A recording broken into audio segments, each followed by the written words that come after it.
real world sustainable growth, very much focusing on that real world component and how this agenda is continuing to move forward despite numerous noises off. Thank you so much for joining us. We have an excellent panel. I am joined today by Susan Taylor-Martin, who is the CEO at the British Standards Institute, or the BSI as it's more commonly known. Also joined by Nancy Powell, who is Sustainability Lead for EMEA Markets at HP. Neil Ross Russell is Managing Director at Ecology. And last but not least, we have Harriet Lewis, who is Senior Director of Public Affairs and Communications at Chiesi UK. As I say, a fantastic expert panel. We are going to talk for the next 40 minutes or so, and then we can take some questions from the floor. There'll be roving mics, so if you do have any questions, please do keep them until then. Excellent. So let's start with, Susan, let's start with you. For those who don't know, who are BSI? How does it work? People understand standards, but give us a quick overview of the organisation. So BSI are the national standards body for the UK. So we work under an MOU with the UK government as their national standards body. And we were also a founding member of ISO, and very critically, we're part of, therefore, the big ISO system. We're one of 170 countries that shape standards. And the standards that we work on go all the way from kind of technical specifications all the way through to things like the standard that we've just launched for public consultation on net zero. And those standards underpin 80% of global trade. So they are hugely, hugely important in terms of how the world works, how supply chains work. So that's us in a nutshell. And in that position, you obviously have a very good overview of business trends, the global business community, and particularly in the UK as well. I mean, what's your sense of the extent to which businesses are continuing to drive forward decarbonisation, or are some of the media headlines about a slowdown in this agenda accurate? Yeah, it's a really good question. And we launched something about 6 years ago called a Net Zero Barometer. So we measure how organisations are thinking about net zero. About 1,000 senior business leaders in the UK were surveyed early this year, and we published that report in April. And it's really interesting, to your point, that despite the mood music, which you'd think is pretty negative from a kind of climate change perspective, actually just under 80% of senior leaders said no, they are still absolutely committed to their net zero trajectory. 60% of them said we're pretty confident that we can meet our 2050 targets, which is great. That was up 5% actually versus last year. The thing that is different that I'd mention is that about half of them said they were changing the way they were talking about net zero away from kind of the climate-specific, sustainability-specific kind of language and messaging, and much more talking now about business resilience. And I think that is the big shift that we've seen. So no one is giving up on this from a business perspective, but they are talking about it in a much more commercial way, actually. Yeah, the framing has definitely shifted different. in the last 18 months or so. Yeah. Nancy, come to you next. I'm not going to ask you to introduce HP. I think everyone knows you do printers and a lot more besides. Is that right? Or printers and laptops. And yes. Indeed. How would you give a quick overview of the company's engagement with decarbonisation? What's the overarching strategy? So, as a manufacturer of hardware, obviously there is a very significant footprint that comes with that. Much of it, 75% of it, sits in our supply chain. So measuring that, monitoring it, reducing it is a key way in which it obviously intersects with our business and is a priority for us. It's interesting, the point actually that Susan was making about that ESG backlash and whether it remains a topic that, customers are interested in, we're interested in, businesses are pursuing. And my experience chimes very much with what Susan was saying, which is around, customers are still asking us for it. It's still a very central part of any procurement process. And I think, it really has shifted in the sense that it's no longer on this parallel track where it's this program that sits outside business as usual. It's much more earning its place at the table in terms of, core to the way that the business is running, and the data that it provides is central to that. So, absolutely. For so many big corporates, that does seem to be the overarching narrative, doesn't it? That this is still key. priorities have shifted slightly, but not as much as maybe has been suggested. 100%. I think that it's now about resilience. That's a word that I think you hear a great deal with inside businesses, and we hear a great deal from our customers. That sense of how does sustainability drive business value, think about efficiency, address cost, and insulate us from all that we can see happening around us in the marketplace. Neil, for those who don't know, who are Ecology? Thanks, James. Ecology are the UK's leading climate action platform. We work with about 16,000 businesses, combined, taking them through their end-to-end climate journey that we describe under the 3 Rs. So that's reduce, which is the measurement of their carbon emissions and developing transition plans and setting targets. We've got about 1.2, 1.3 million tonnes of carbon under management through those customers. Restore, which is around, obviously, restoring nature and restoring carbon. So we've planted 95 million trees over the years. We've got about 4.1, 4.2 million tonnes of carbon that we have avoided, and about 102,000 square metres of habitat that we've restored over the years. And then Report, which is very much about driving the commercial benefit, so making sure that the customers that we work with are able to celebrate and get the commercial benefit from that action, whether that's through regulatory disclosure or voluntary disclosure, and just making sure that the claims that they're making are aligned with the science and the relevant standards and things like that. So it's a full service offering across a number of clients. And how have you seen the sort of the corporate focus on decarbonisation evolve over the last couple of years? I mean, do you concur with the rest of the panel? Unfortunately, yes. Yes, we're all going to be in fierce agreement. Yes. So, I mean, there's more of it. First of all, I mean, I don't think it's grown at the rate that we would have liked it to, and but there's definitely more of it. But we actually, as you know, James, we completed a survey with Business Green, about 1,600 businesses that we asked around what they're finding with this, and it was, I guess that my summary is a move from sort of theory to practice, or maybe it's sort of present, or what was in the future is now happening now. So whether it's around risk that everybody thought was a sort of future risk and was going to be somewhere down the line, we now had 84% of the respondents saying that they had experienced climate-related disruption. 70% of them had impacted turnover. And for 40%, that impact was greater than 6% of their annual revenue. So a very, very real sort of tangible risk that our customers and the respondents were feeling. And resilience also came up a lot. So it's 83% believing that absolutely that the kind of the path to net zero is critical in terms of sort of maintaining that resilience at the business. But then also reward. The people are seeing the commercial benefits. So again, across the board, pretty much everybody who was taking climate action was reporting a whole range of benefits, from revenue, from talent acquisition and retention, for cost reduction, and seeing average about sort of 15% uplift across all of those different metrics. So the rewards are definitely there for businesses taking action. So the ESG backlash is not being felt really in practice. I would absolutely recommend that report. It's on Business Green if you want to go check it out. But it's the findings do and echo lots of other studies. Plug, yeah. Well, it echoes lots of other studies showing that outside of the big fossil fuel focused businesses, there's just not really been a retrenchment at all, or it doesn't seem to have been. Harriet, I come to you now. For those who don't know, who are Chiesi UK? Have I pronounced that right? Sorry. Yes, you have. Excellent, Chiesi. So we're actually an international biopharmaceutical group.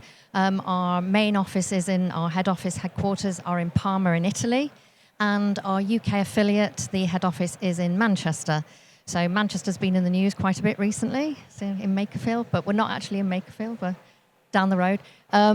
So we manufacture inhalers mainly, but most of our business is actually in respiratory medicine, so anything to do with the lungs. In fact, a little known fact, you might not realise it, but there's over 70 million, in fact, probably growing all the time, 70 million inhalers that are prescribed and dispensed in the UK every year. So it's a phenomenal number of units. And those inhalers, a large proportion of them actually contain a propellant, a gas, that has currently has a high global warming. And Chiesi as a company, back in 2019, we made a commitment with a very significant investment that we were going to transition our portfolio for the global industry. So we operate in over 30 countries across the world.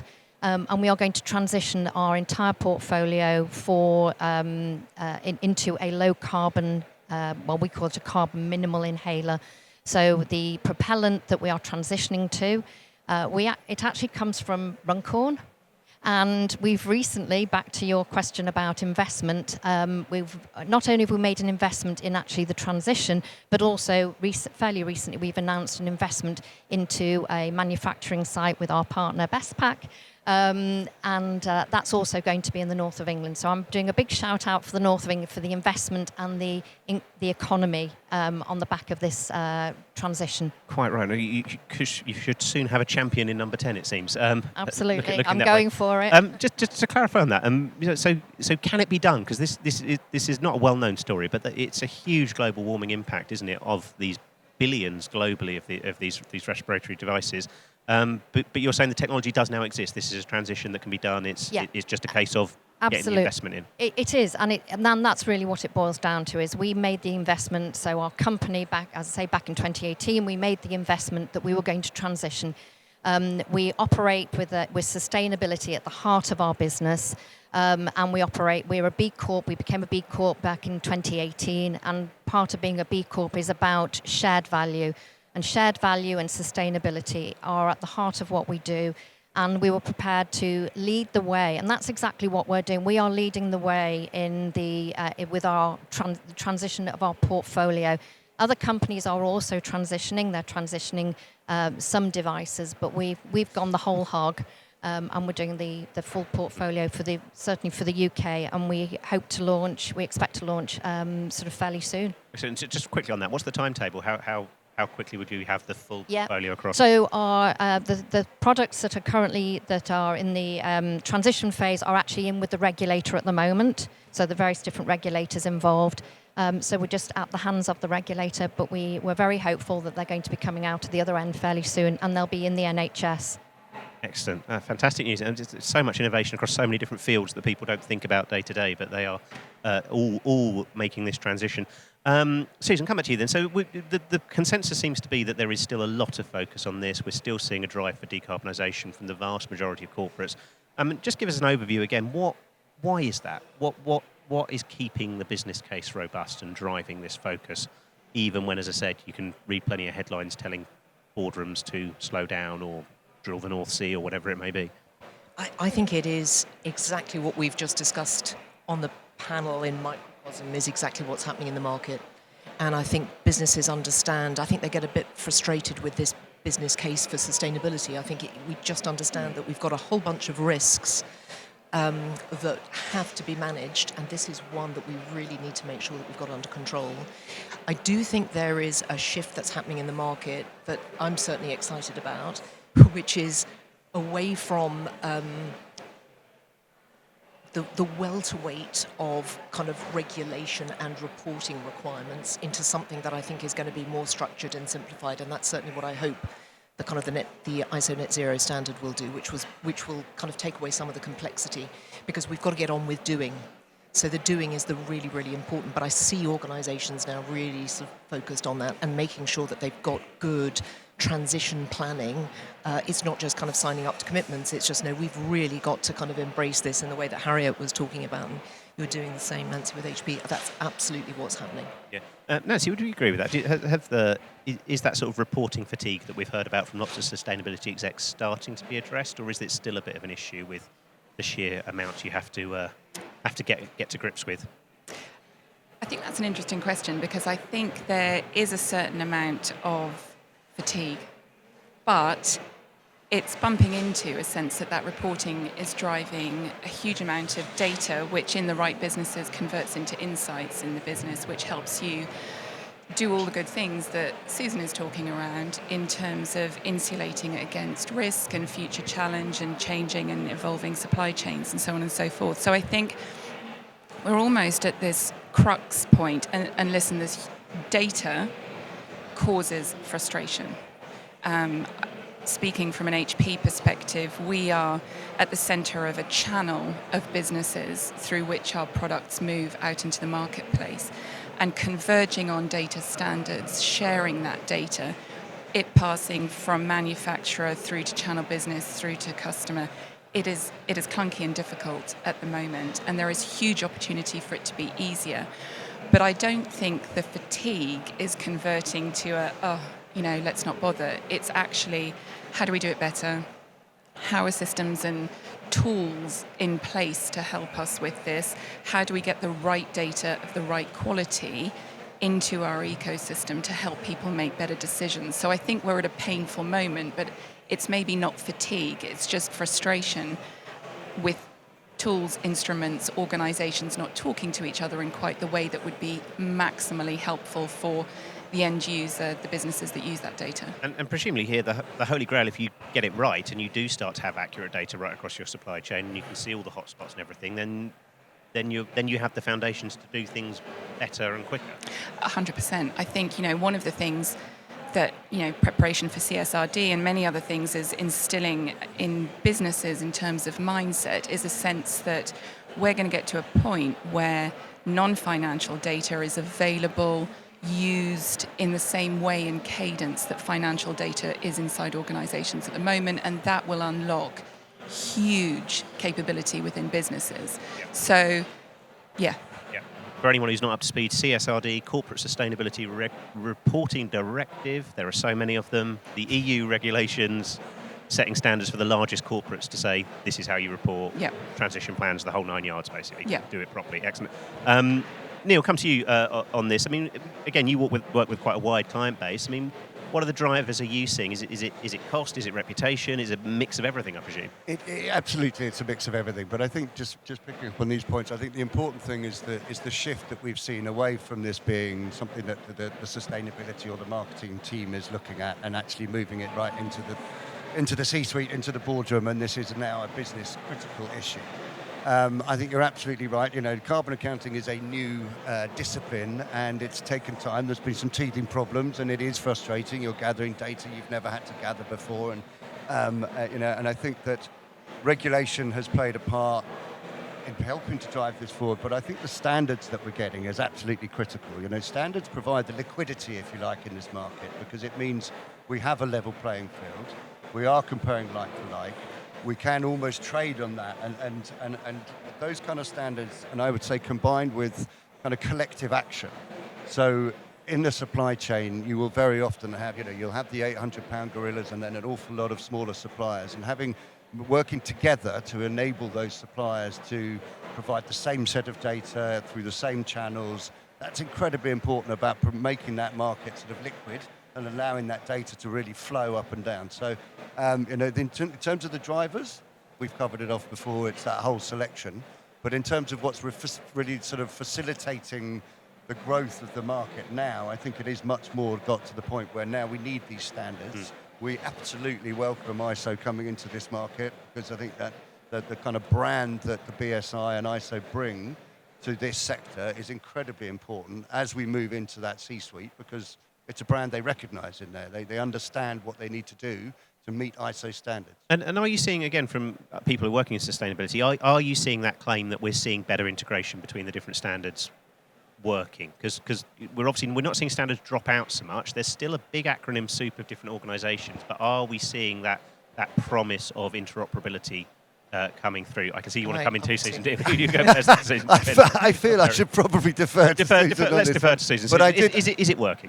I think the Net Zero standard, which has just gone out for public consultation, so if you want to contribute, please do. You can find it on a way to do that on the BSI website.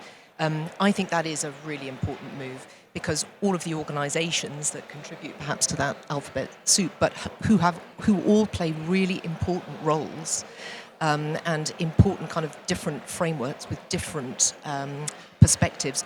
All of that is effectively combined and under the kind of the framework of this ISO Net Zero standard. And critically, as an organisation, if you want to de-risk the fact that, by complying with this kind of ISO Net Zero standard, you effectively are complying with 33 different other frameworks which are combined within that, because all of those organisations have been part of the many thousands of people globally that have been involved Yeah. in this. So I couldn't ask for a better endorsement than from Neil there. Excellent. Fantastic. Thank you.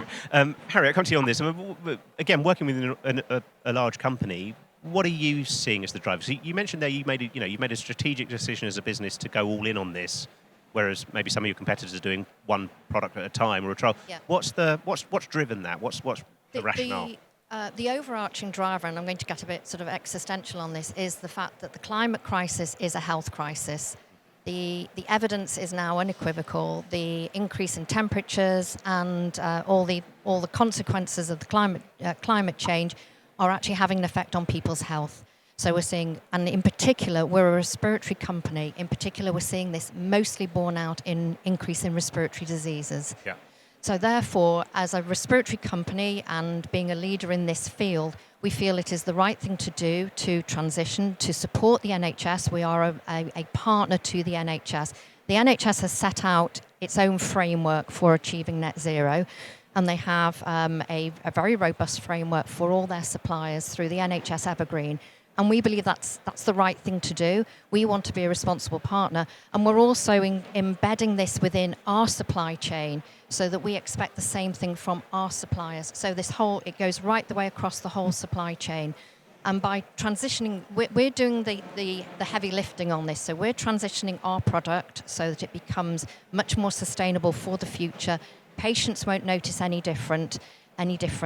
And we're actually supporting the NHS. In fact, the transition that we're going to make is going to reduce the impact of inhalers by 22%, and that's the carbon impact of inhalers in the NHS.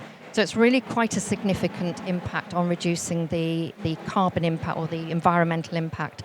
But the driver is also about sustainability for the future, not just, so it is the climate, as I've already said, but it is about the business sustainability as well. So they are the main drivers for us.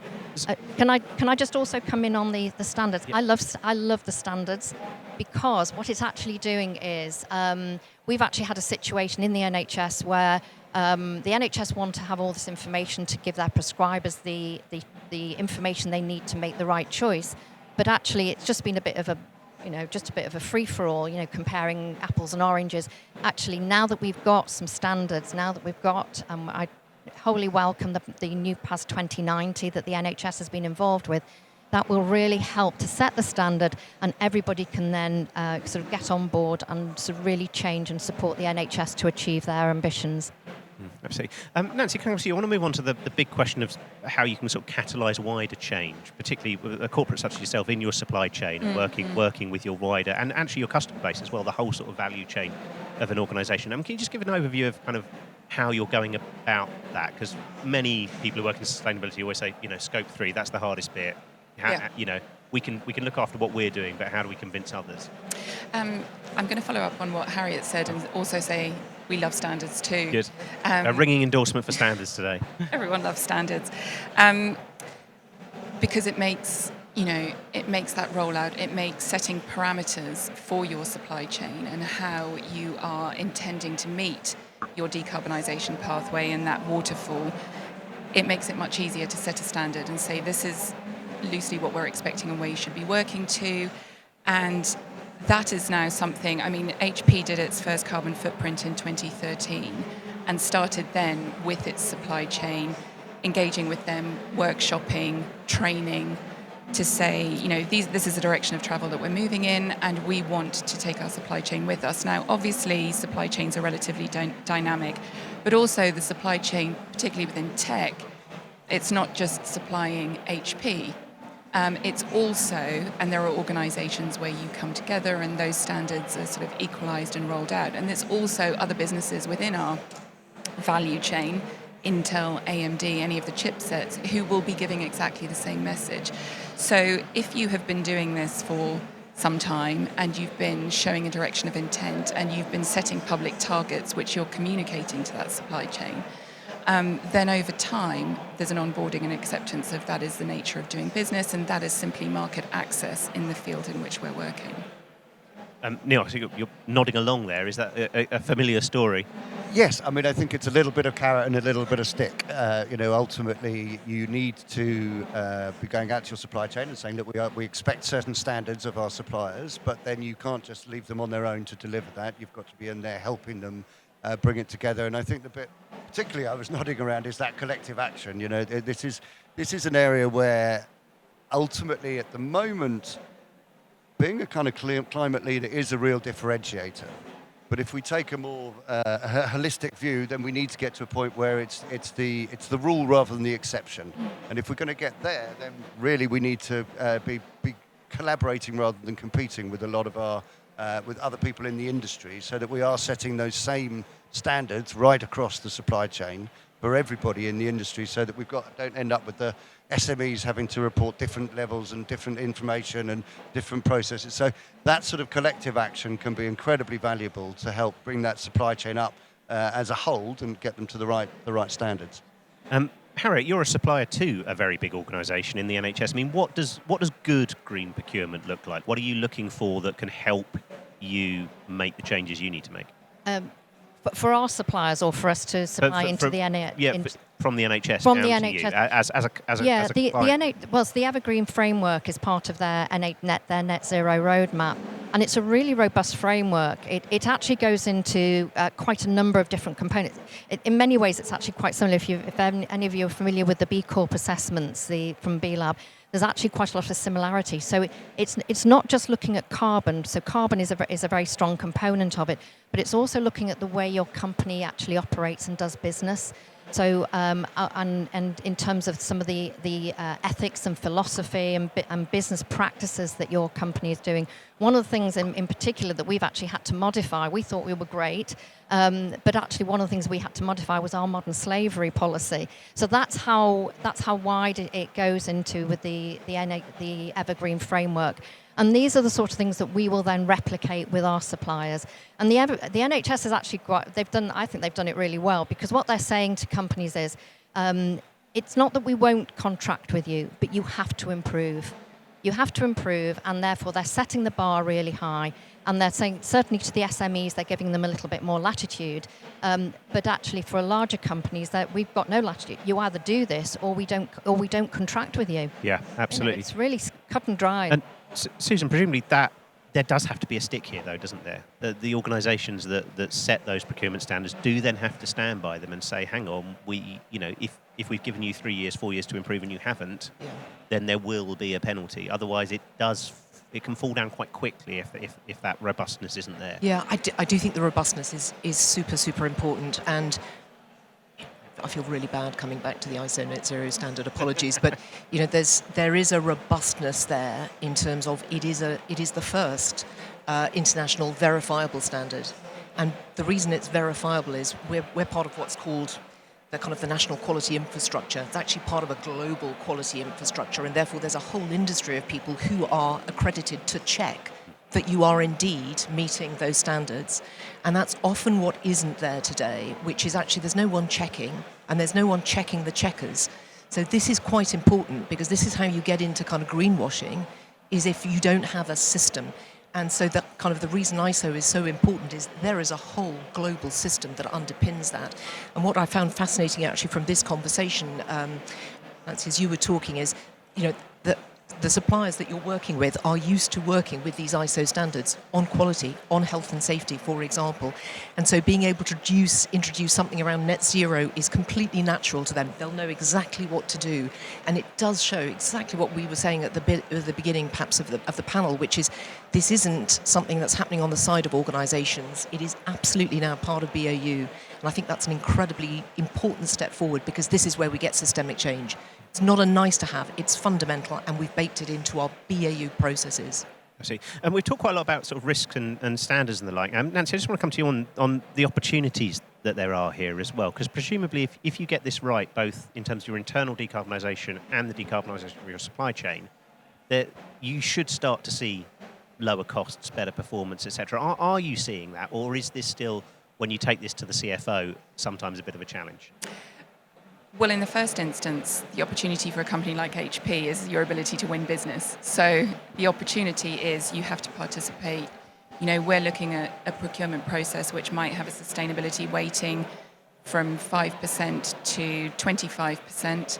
And I was speaking to a colleague who's looking at one which has got 60% in Australia. So, I mean, it's winning business. So it's outward facing, it's commercial imperative. That puts it on the table. But yes, I mean, circularity and the ability to, so for example, close the loop on some of the plastics, that when you are thinking about that end of life, retrieving the reverse logistics of bringing hardware back to your organization, refurbishing it if you have the opportunity to do so, extending its life, or recycling it.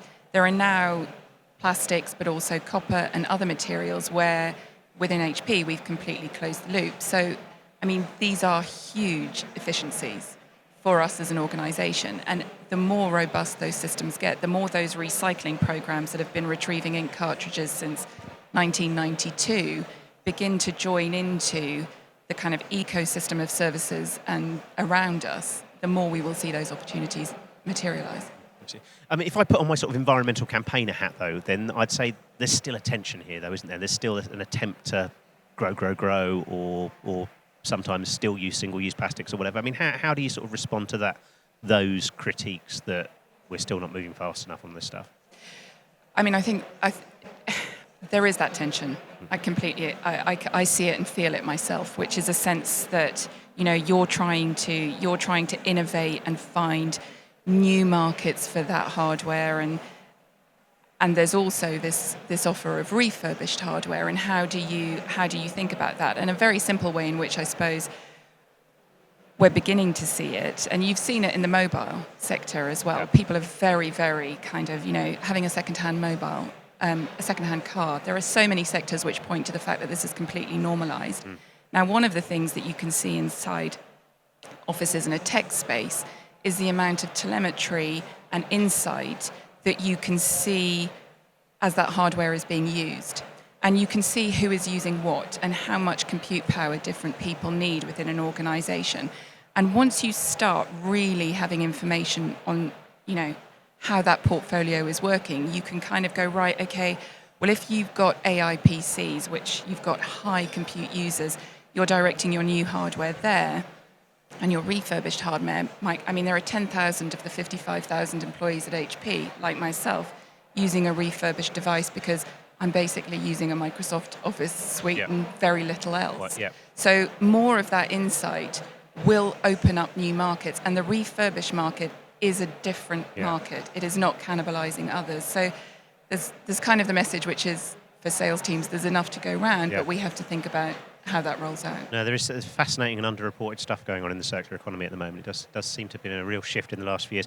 Neil, I'm going to come to you on this opportunities question again. I mean, again, you work with lots of different companies. I mean, where are you seeing some of the most exciting upsides from decarbonisation? Where obviously there's a risk and resilience play here, but where are people sort of seeing those returns? I think probably cost is obviously. I mean, we've just been talking about the two sides of the sort of value equation, and energy cost is obviously a huge topic at the moment, and so that's the number one focus of most businesses when they start this journey is how can we reduce our energy costs, because that has an absolutely direct impact on the bottom line.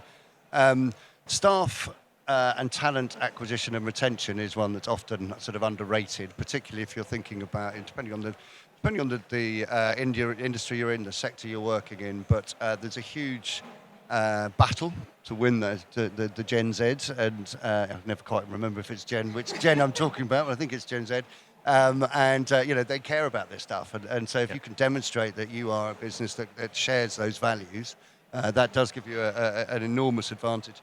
And then a lot of the, again, going back to the sort of sector difference, if you're talking, it's a very, very different question if you're talking about, for example, a professional services business versus FMCG, where they've got supply chains and they've got a huge amount of sort of nature-based supply chain and resilience concerns there. So, but the benefits there of investing in those supply chains and making sure you're mitigating that future risk is enormous and very, very tangible. They can put real numbers on it because of the data that they're able to get. So, huge range of different drivers, but always on both the sort of cost and benefit side of that equation. Absolutely. Harriet, you were nodding along there. Did you have any others that you've spotted? Yeah, I was just going to say the value for us is the fact that this is the future of our of our products that we supply to not just the NHS but healthcare systems across the world.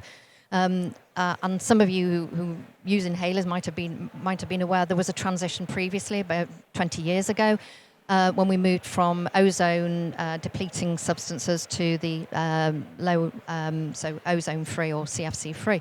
So these are the sort of things that we have to do as an industry or as a company. It's not only is it the right thing to do for our healthcare systems and our patients and the environment, but actually it's the right thing to do to sustain our business. We have to be constantly moving forward. Healthcare, innovations in healthcare are constantly moving forward, and that's where the value is. And being at the forefront of these types of innovations, and it is an innovation, we put ourselves in this position where we're able to influence change. So we're able to influence the NHS, we're able to influence government, we're able to influence the regulator. And this is really what we're trying to do. We're trying to influence all the various actors in the whole ecosystem that we operate in to sort of come on board with this. And in particular, where I come to the regulator, the medicines regulator, a really robust, really stringent process. But what we're trying to do, not just us, but lots of other companies in a consortium, to try and support the regulator to change the standards so that they can start to look at recycled plastics or reusable injector devices or whatever it may be. Because these are often they're single-use plastics and they get thrown away, they get put in the kitchen bin and nobody really stops to think about it. But actually, if we can try and find a way to bring some of that, some of the plastic back into the system, it's difficult. Yeah. We're dealing with medicines and we have to be very careful to ensure patient safety at all times. Absolutely. So yesterday I wrote my now annual The Prime Minister's Resigned story. I think it's seventh in 10 years, sixth in 10 years, seven Prime Ministers in just over 10 years we're going to have, which is fun. So, I mean, my question for the panel, we haven't sort of touched on the policy frameworks at all that you're working within, and the political context in which you're working within. Let's start with a big, broad question here. I mean, how significant when you're looking to deliver these real-world projects and drive decarbonisation is it to have that policy stability, policy ambition, political support, or given the volatility of recent years on both sides of the Atlantic, are you looking a little bit more towards we've got to find ways to get on with this regardless of the headwinds and the Trumpian nonsense that we sometimes have to deal with? Slightly big question there. So you're nearest to me. I'll start with you. I mean, obviously, instability, I think, is very difficult for the business community. There's no question about it. And we're seeing it everywhere. The UK is not alone. I think we're in a very febrile world right now on almost kind of every front. I do think we've been very fortunate as part of the Net Zero standard. Clearly, from a UK perspective, the UK government have been engaged in that standard setting, shaping process, which is great. And other kind of governments through their national standards bodies in the ISO process have all been involved. And I do think when I feel depressed about the current state of affairs and the instability, actually the world of standards kind of goes on. And it is a very global, very functional world that still has to continue because it underpins, everything in terms of kind of how economies work around the world. So I do think it's one of those things that we've just got to kind of pursue and get on with. Clearly, in countries where there's greater government support, there's no question you can move faster. But I think there is so much that we can get on with absolutely right now. And I do think it is an opportunity for business to kind of step up. And I think what I've certainly seen from the data, and Neil, I think you were saying the same, I think great organisations are just carrying on with moving forward because they can see that competitive advantage. And presumably I'll come to Nancy on this, that international framework's really, context is really important, isn't it? Because you might have one country that's backsliding a bit, but as a sort of global community, there's lots of markets that are still going as fast as they can on this stuff. Oh, I mean, 100%. I really, really agree with everything that Susan was saying. I mean, I think that if you're in organisations and, I feel like I'm in one, but I know many of our customer organisations, I can see this in their sort of governance and infrastructure where there is a set of values, there is ambition, they are holding themselves accountable. If that is sort of at the centre of an organisation, then the ambition is there, and it's rolling anyway. And I think the point you make about different markets is where you have an organisation that is in that sort of mindset and thinking that way, then the regulation from the most ambitious markets becomes a commercial opportunity in other markets. So, for example, France or Germany that might be driving very specific procurement activity through their public sector procurement, looking for 20% refurbed in any public sector account, for example. Where regulation is driving that, you're building a solution for it in that market, and you're converting that solution into an opportunity in other markets that brings you ahead of the curve vis-a-vis competition. So, I think ironically, one of the things that this sort of environment around us and the tumult and the inconsistency does generate is for people to look inward and go, how firm is the core here, and how do we build out around what we have in place, and look inward for the resources, the inspiration, the innovation to keep motoring. That's such an interesting point, isn't it? Because sort of the knee-jerk critique is often regulation here is stifling competition and it's stopping innovation. But actually, as you say, there are circumstances whereby it can unleash it. It can be an enabling force. Yeah, no, 100%. Yeah. Neil, come to you on this. I mean, coming back specifically to the UK, the last few years we have seen a fracturing of the political consensus on climate action. There is I'm not going to get the polls out, but there's not an unreasonable chance that the next election could see a government that fully repeals the Climate Change Act and goes all in on destroying the policy framework that's been built over the last 20 years or so. Giving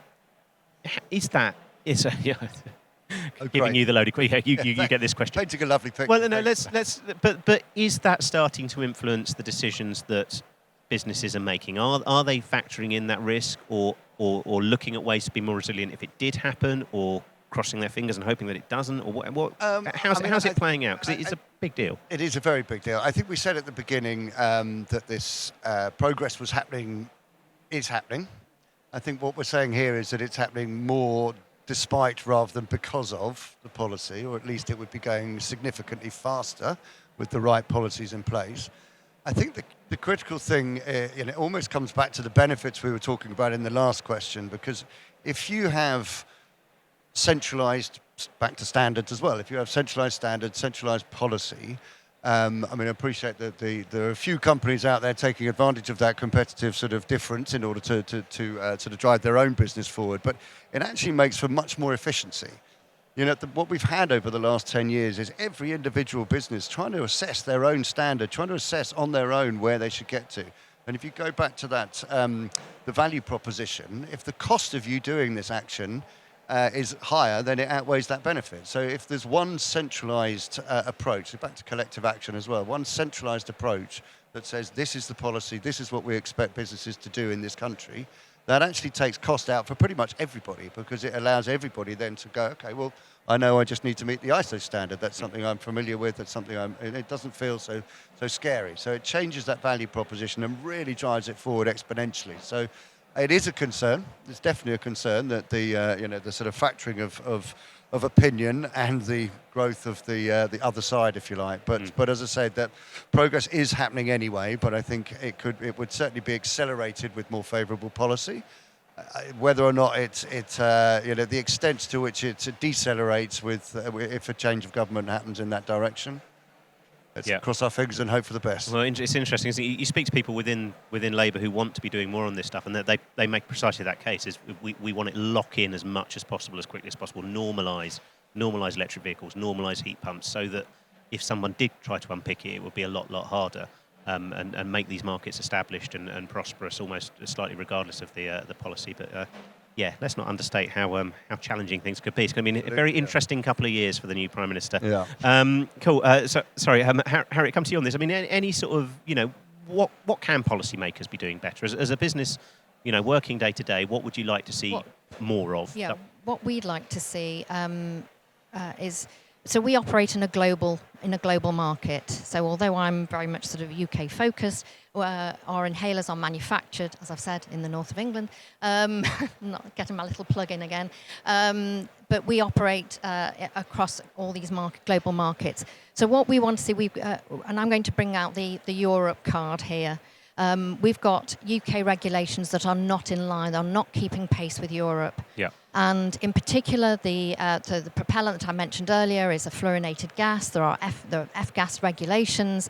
And we're seeing UK sort of sitting on its hands and not keeping pace with European F-gas regulations. And that's confusing. It's confusing to the market in the UK because there could be manufacturers who think, well, actually, I don't need to bother changing my propellant, and yet they do for Europe. We're also seeing other disconnects between the European regulations and the UK regulations. And not only does it cause confusion in the market, it also allows for other companies to not live to the same standards that other companies are living to. But also, we're not getting the messages down to the NHS. So if you've got government setting the standards, setting high standards and setting the bar, we would expect to see that translate through to the NHS. And we're not seeing that. We're seeing some sort of I'm not saying it's a rowing back, but we're just not seeing the prioritisation that we used to see before. Yeah. So going back sort of 3 years, we had a really high level of priority in the NHS Green Team. We're not seeing that same level of priority. And we really want to see that ramp up again. We've got a great proposition, great innovation, which will really support patients, and that's what this is all about for us. And we want to see that support coming through from government and from the NHS policymakers. Yeah, absolutely. It's got so many sectors echoing the point on the friction with the EU that is getting more challenging slowly, glacially, year by year. And again, be fascinating to see what the new incumbent of number 10 does, because he signalled he wants a different approach. But we shall see. I think we have about 17 minutes to be precise. I think we have some roving mics knocking around. Is that right? Oh, yes, we do. Gentleman here in the red has his hand up. If you could keep your question as a question and be nice and concise, that would be wonderful. Thank you. And also introduce yourself, please, sir. Here comes the question. John Myers from Optimi. The question is about not sustainable growth, but exponential growth. So I'd like to blow Susan's trumpet. I was part of the Montreal Protocol, the getting rid of the ozone layer problem. And the reason that succeeded was exponential growth in the way it was rolled out through back in the day, BS 5750, through. Here we are. Is that working? We're getting there. Start again. The question is about exponential growth. We save the ozone layer through what Susan does. The ISO 9001, it was when we did the people side of that, when we did that change, we did it through the people. It was unbelievable. It's the only change we've ever done really well. So my question is about culture change. Why are we not pushing for exponential growth in culture change and a complete awareness of culture change? That is my question. Yeah, it's a fascinating question, and it's such an interesting precedent, isn't it? The Montreal Protocol of it's something worked. It actually worked, and it really solved. I remember watching Blue Peter back in the day, and it really did feel like this massive global crisis, the ozone. And then within 15 years, it largely resolved through standards, through strong regulation and focus. And we haven't seen quite that degree of exponential rollout as in other. With the broader climate crisis, why not? Why haven't we been able to replicate that? And what more can we do to deliver that culture change? Nancy, you look like you're volunteering for what is a tough question. Do I? Go ahead. I think it's a great question, and I think often when you read, I think it was Hannah Ritchie's book, or I was reading some book which was using that really as a template, which galvanized and converged all aspects of the solution, brought them together, and from public sentiment through to regulation, everything was in there. And it was a moment in time, and it achieved a great thing, and it would be amazing, and I would be like, hands up, let's do that. But the question that we all grapple with inside organizations is, how do we tell people about good things? How do we tell the story? We are living in a world where attention is diminishing, and your ability to land a message or interest people in what can be a divergent set of themes. There are multiple routes to get there. We're in different sectors. The material issues then diverge, and it's complicated. Standards is amazing at helping people fast track and get a grip of things, but there is at the heart of this, how do you tell a story compellingly in a way that is going to galvanize people? And that is a question that circulates inside every organization. When I talk to customers, I've got decks and decks of slides that can talk them through the intricacies of how HP is thinking about sustainability. One of the things they're most interested in is, what are other customers doing? We all look at each other to see what's the example. Is there an insight there? One of the things that I was thinking when I was listening to Harriet talking was I was thinking about the inhaler and the carbon minimal inhaler. And I was thinking, is there anything on that inhaler that tells the user what's been achieved or what they are experiencing in the use of that product? Because we are not, to the question, we are not telling the story and landing the messages in a clear and compelling way. Everyone is trying to do so. But I'll pass over to Harriet, because that was a question that occurred to me when you were talking about the inhaler. Yeah, it's slightly complicated. I'm not trying to avoid the question. Because of the regulations associated with medicines, we have to be it's very, very specific what we can tell the patient, what we can put on the box. The MHRA are very specific about what we can put on the box. So we do have to be very careful. And the other aspect of this is we don't want to blame the patient. So they have the right to the inhaler, they have the right to the right medicine, and we don't want to sort of shift the blame onto, you're using an inhaler that's going to be harmful to the environment. So actually, we've got to take the burden ourselves, and that's exactly what we're doing. We're doing all the change, and we take that burden, and I'm calling it a burden, but it's not a burden, it's what we're doing, so that the patient doesn't have to do anything. Yeah. And whilst we should be mobilising, and people are very concerned about it, and they're actually more concerned about what do I do with it at the end of life, the used inhaler, but we don't want to shift that burden onto them whilst they're using it. Susan, just briefly on, I just want to come back to that interesting question about Montreal Protocol. I mean, why haven't we been able to replicate that? Why can't we just do one for carbon emissions and 15 years down the line everything be fine? I think that's a really good one to kind of take away, actually, to kind of examine that. I think that's an action I'd like to take, to really look at that case as a case study, to kind of say, well, what could we do differently? What's very interesting about this new net zero standard, in the front way, we've got the team that are responsible for bringing it to life. There's probably been more input into this standard than any other standard that ISO has ever worked on. And our current estimation is this is going to be a bigger standard than even the quality standard, 9001, which we use across the globe.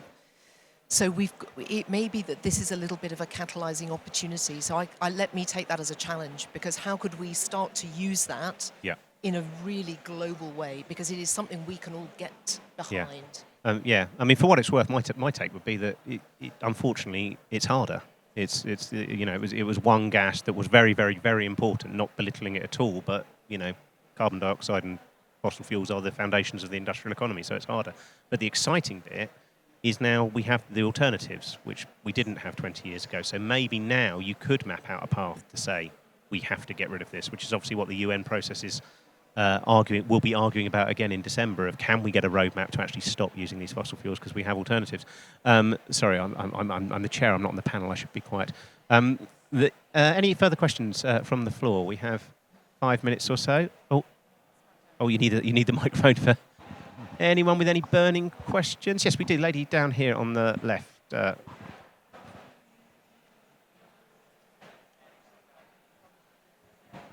Thank you. So I'm Alice from Vodafone Business. This is largely a question for Nancy, but also Harriet.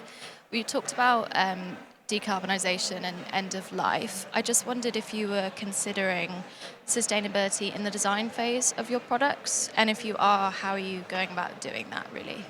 That's a big, important area. Nancy, do you want to go first? Yeah.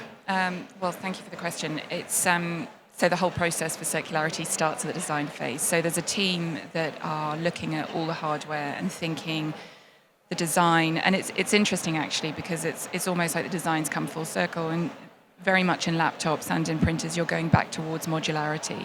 So the entire design team's thinking about materials, it's thinking about where those materials are come from, inclusion of recycled content, innovating around not just plastics and metals, but also minerals, content, and how you can use second life of that. But it's around when you open the chassis at the bottom, it not all being soldered together so that the parts can more easily be separated. So if you look at your laptops that are newer, you will see you've got far more bolts and screws in them so that you can replace the big items like the battery or the SSD and the motherboard, but they are more easily separated. And also, lots of that is around the ability to do it without specific tools or specific expertise, so that IT departments, not just in large organizations but much smaller, can do that much more easily. So I think there is huge innovation at a design phase, because that's where everything else then becomes possible. And our refurbished partners, who are then giving a second life to those devices, would feed back into that design process and say,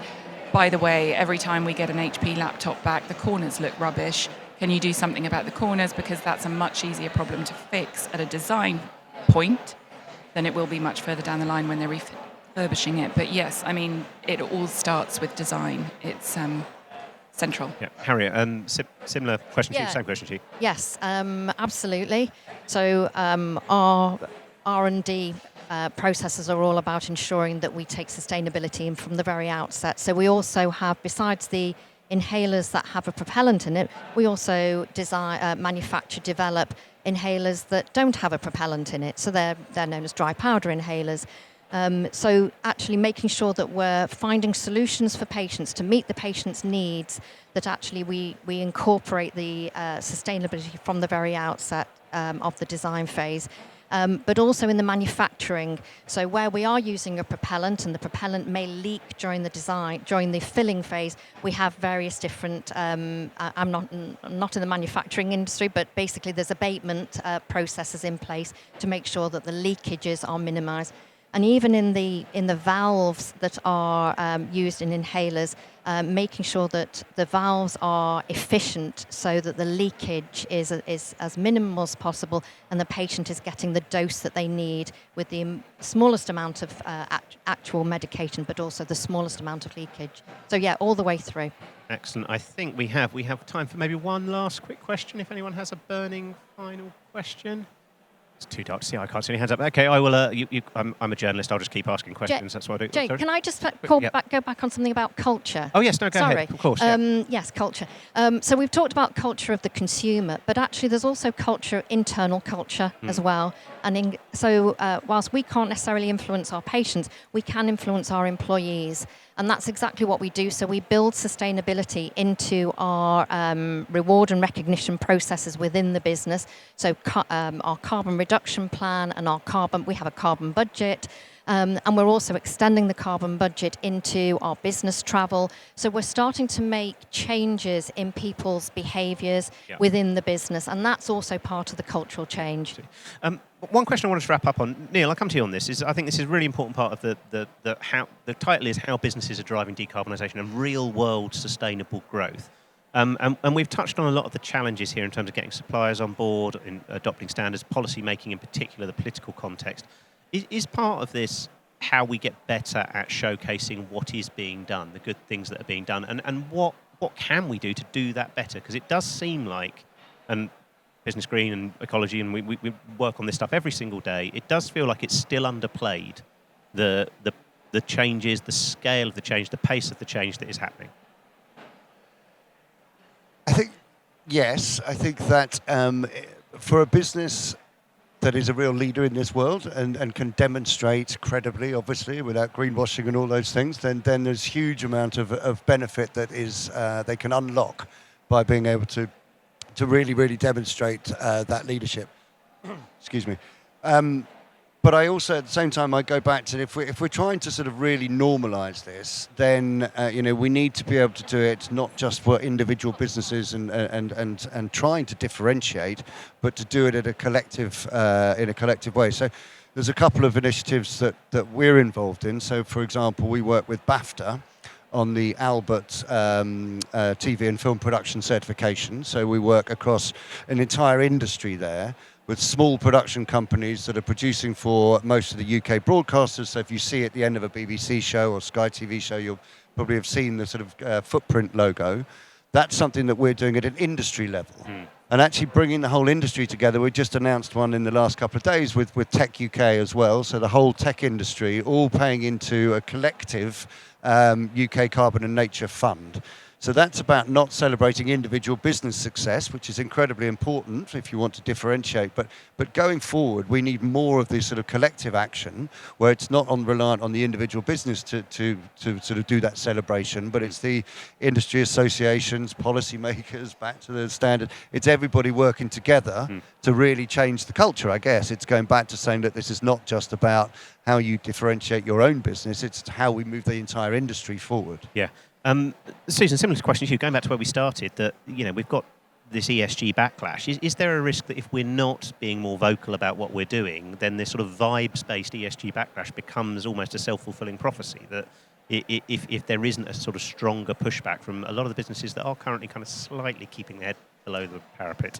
Yeah, I'm sure you're right, it's a risk. You will have really good visibility over that. I completely agree with Neil that I think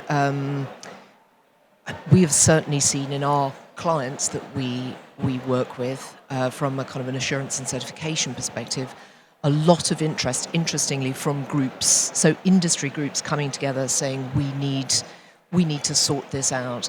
And for some of our larger clients of the kind of ilk of sort of scale of kind of HP, realizing they've got such incredible power through their supply chains to make a difference. So I think you're right. Sometimes you've got scale organizations that, can really tell a great story and actually doing fantastic work, not just for their business, but for the entire kind of supply ecosystem that they work in, which I think is really worth celebrating and talking more about. And I also think we've got this, very interesting sort of smaller organizations coming together to say, actually, together, we can really make a difference. And again, often kind of setting out what good looks like and best practice for that particular industry, because I do think that's another trend that's happening. In addition to some of kind of the generic standard around, for example, net zero, I do think particular industries will come together to work out what good looks like in their particular world. All of that, I think we need to be making more of. You're right. And within not as part of a kind of a climate-only conversation, but as part of a business strategy conversation. I think you're right. See. Harriet, how optimistic are you feeling with this? Yes, I am very optimistic. I've been working in this space for quite some time now, and I've really seen a big change in the development and the passion behind it as well. But I just want to do a sort of a shout out for an industry consortium that we're now part of, the Sustainable Markets Initiative, and that's the pharmaceutical industry coming together in a pre-competitive space, working on some really thorny challenges. All with the same goal in mind of actually making this better, making this whole sustainability better for everybody. And some of these issues for our industry are particularly challenging because of regulations and patient safety, etc. So the fact that we can come together and we can actually drive change, I think, is very encouraging. Absolutely. Nancy, you get the final word. You mentioned the importance of storytelling. What's the story we should be telling in 1 minute, if you will? The story we should be telling. I think that we should feel cautiously optimistic. I think I've been working in sustainability, like Harriet said, for a long time. We're going to have to go a lot quicker in the next 20 years than we've gone in the last 20 years if we are going to get to where we want to go. But there are lots of companies that we've got a 50% reduction target by 2030, net zero by 2040. That is really galvanizing. And we have far more at our disposal and ecosystems and collaboration and networks around us that are going to help us get further quicker. And I feel incredibly optimistic about that. See, what a great place to end. You mentioned 20 years there. I've got to deliver a speech tomorrow at our UK Green Business Awards, which I hope some of you are coming to. And we'll making the point that we have, it's 25 years now to get to net zero. So every 3 months that passes is 1% of the available time. So our ambition is 2035. Well, then you've got then every. Well, I can't do the maths, but you've got to go even faster. Excellent. Thank you so much to the panel, to Harriet, to Neil, to Nancy, and to Susan. Been an absolutely fascinating conversation. Thanks for your attention, and see you again soon.